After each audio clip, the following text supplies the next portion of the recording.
आज म तपाईहरुलाई कोरियाको बेसिक कुराहरु सिकाउन गइरहेको छु केलाई के भन्छ भनेर हैन। जस्तो कि अब ना छ भनेको म हैन, त्यस्तै कुराहरु अब तपाईले बुझिहाल्नुभयो। कोरियामा चाहिँ अब नेपालीमा जस्तो कि आमा भन्दा उहाँ अमनी भन्छ। अब के चाहिँ हुन्छ अब अरु बेसिक शब्दहरु भनेर म तपाईलाई सिकाउन गइरहेको छु र अब भिडियोलाई धेरै नलम्बाइकन सुरु गरिहालौँ हैन। सुरुमा अब ना भन्दाखेरि म भन्ने बुझिदो रहेछ क्या, ना नत्र छ भन्दाखेरि। अनि फानाना भनेर केरा भन्दो रहेछ क्या उहाँ। अब त्यो अब तपाई पनि बनाना भनिन्थ्यो नि, तर यहाँ चाहिँ फानाना भन्दो रहेछ क्या, फानाना। अनि यो चाहिँ अब म तपाईलाई कसरी सजिलो पाराले बुझ्ने मतलब मेमोराइज गर्न सजिलो हुन्छ भन्ने पनि मैले कसरी जाने त्यो कुराहरु पनि तपाईलाई शेयर गर्छु हैन। फानाना भनेको अब इंग्लिशमा बनाना भनेको त्यही बलाई फ बनाइदियो अनि फानाना केरा भइगयो। अनि बिजा भन्दा कुर्सी। अब बिजा भन्दाखेरि कुर्सी भन्नलाई अलिक गाह्रो हुन्छ। अब यसो बुझौँ न हामी, कुर्सीमा बस्दा बिजाउँछ, त्यही भएर बिजा भनेको कुर्सी हैन अलिकति। अनि सादा भनेको किन्नु, सादा भनेको किन्नु। अब सादा छ केही कुराहरु अब किन्दिउ न हैन। त्यस्तै पाराले अब आफूले केही दिमागमा बुझ्नु। अनि अबजी, अबजी भनेको बाबा। अब आफै मिलाउनु अबजी। अब बजी अब यता त बोजू बाजे यताउति भन्छन्, तर त्यहाँ चाहिँ बाबा भन्दो रहेछ हैन अबजी। अनि थोसी, थोसी भनेको चाहिँ सहर। अब थोसी, अब थोसी अब यस्तो एकछिन भन्नु थोसी थोसी, थोसी भनेको के हो सहर। अब के भनेर अब आफै बुझ्नु न, के मिलाएर भन्नु कसरी समुद्र हुन्छ। अनि फादा, फादा भन्दाखेरि अब समुद्र। फादा, फादा भनेको के रहेछ समुद्र। अनि अमनी भनेको आमा। अमनी, अमनी भन्दै जाम अमनी। अब यो त सजिलै छ, आमालाई त अमनी भनिन्छ, यो केही गाह्रो नि भएन हैन। अनि फोदे, फोदे भनेको बोरा रहेछ। फोदे, फोदे बोरा, फोदे फोदे फोदे भन्ने। अनि बोरा, फोदे भनेको बोरा। अनि छादा भनेको सुत्नु। अब हामी कतिखेर अब छादा अब कसरी हुन्छ नि, अब छादा भन्ने त सुत्ने हुँदो रहेछ क्या त्यहाँ। अनि फिसादा भनेको महँगो हुनु। फिसादा धेरै महँगो भएछ, बहुत फिसादा भएछ, महँगो हुनु हैन। अनि त्यसपछि मरी भनेको टाउको। मरी, यो त मरी चाहिँ भने अब त्यो बुझ्नु न अब कसरी मिलाउनु हुन्छ। मरी भनेको टाउको। अनि फोदा भनेको हेर्नु। फोदा, फोदा, फोदा भनेको हेर्नु अब यसरी नै। अनि नापुदा भनेको नराम्रो हुनु। नापुदा, यो शब्दमै झन्डै नराम्रो हुनु जस्तो देखिँदो रहेछ हैन। नापुदा भनेको नराम्रो हुनु। फादा भनेको खन्नु। फादा, एउटा फादा भनेको खन्नु, अर्को यहाँ फादा भनेको समुद्र। अनि नापुदा भनेको नराम्रो, फादा भनेको खन्नु। अनि छुदा भनेको दिनु।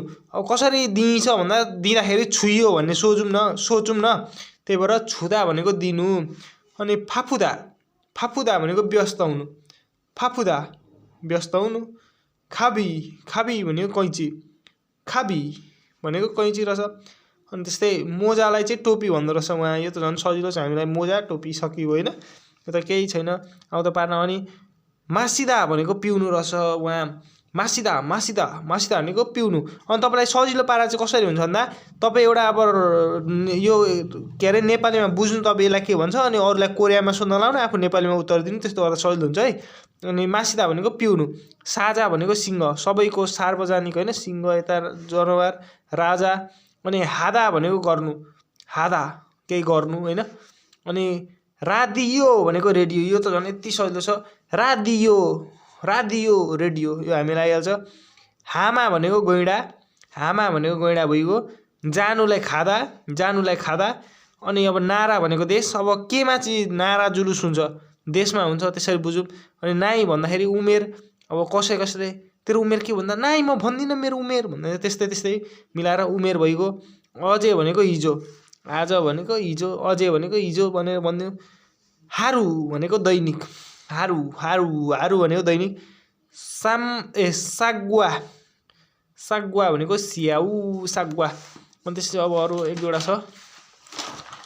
आज चाहिँ तपाईँले यो अरू अर्को भिडियो नआउनेसम्म यति रटिसक्नु। अनि सोरी भनेको आवाज। सोरी, स्वर आवाज एउटै त हो। सोरी, यहाँ चाहिँ सोरी भन्दो रहेछ। अनि मेदा भनेको बाँध्नु। अब मेदा भनेको मैदा भन्ने बुझ्नु, अनि त्यसपछि मैदालाई के भन्छ बोरालाई बाँध्नु भनेर त्यस्तै मिलाएर बुझ्नु न। अनि सिगिए भनेको घडी। सिगिए, सिगिए भनेको घडी। अनि खिगिए भनेको मेसिन। नाभी भनेको पुतली। नामु भनेको रुख। त्यसै गरी नोरे भनेको गीत। फाबो भनेको मूर्ख। कस्तो फाबो रहेछ यार, छ्या हैन, कस्तो मूर्ख रहेछ। फेउ भनेको कलाकार।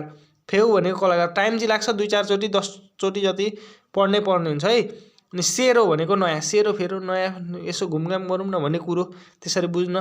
थारी भनेको खुट्टा।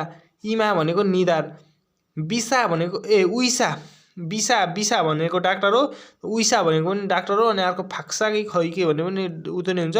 तर यहाँ बिसा मलाई चाहिँ हल्का यो उइसा भन्दाखेरि सजिलो लाग्छ र बिसा अलिक बिसा भन्दाखेरि कस्तो गाह्रो लाग्छ नि, उइसा भनेर यहाँ लेखेको थिएँ उइसा। अनि यो भनेको डाक्टर भइगयो।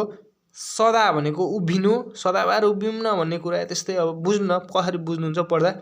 अनि के अरे अर्को खियोसा भनेको यो ट्युसन टिचर रहेछ, यो ट्युसन टिचर रहेछ। अर्को साङसाङनिम भनेको चाहिँ टिचर हो, यो ट्युसन टिचर हो।